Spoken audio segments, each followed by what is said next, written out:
Hi, I'm Anna, and I read two articles this week. The first one was called Smear the Queer, and that one talked about homosexuality in schools. So, Smear the Queer is this children's game, and you play by they pass around this red ball and they hit it to each other, and then it when it gets passed to someone, everybody yells uh, queer or smear the queer.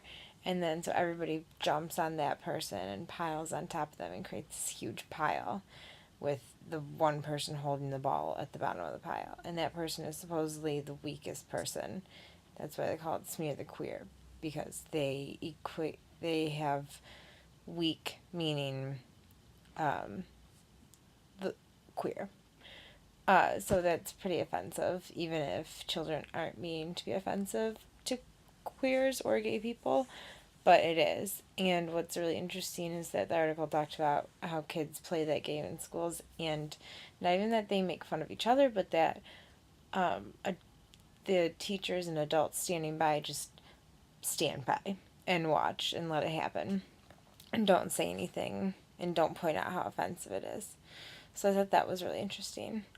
Um, and it also talked about how children then view queer as the other, and we know that the other is someone who's different from everybody else and someone who should be feared or someone who's just odd.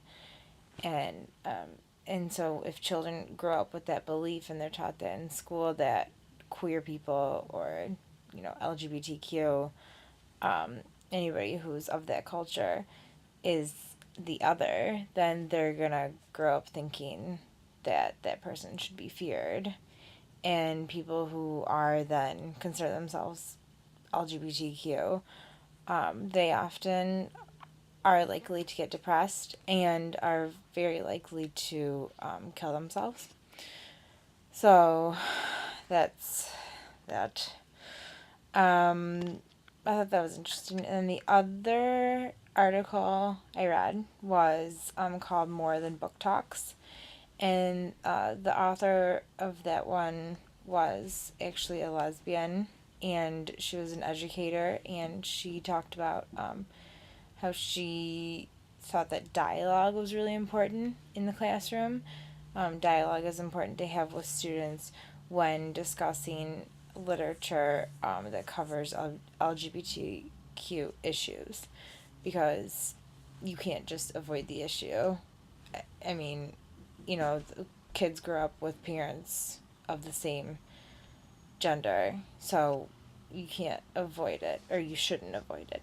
So she talked about how are you going to introduce that in the classroom? How are you going to talk about it? Not only have discussions, but have dialogue. And dialogue meaning students bring in their own experiences and what they know about LGBTQ, and then they can discuss that. And as long as teachers need to emphasize that, as a teacher, you should emphasize that you're not trying to change students' opinions when you talk about an issue like this, but that as long as you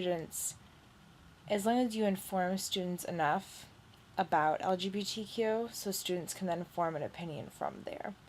I think that's important as a teacher to know. You're not going into it trying to change kids' opinions, but that you leave, a lesson with students a lot more educated than they were to begin with, and then from there they can form their opinion about how they feel about LGBTQ.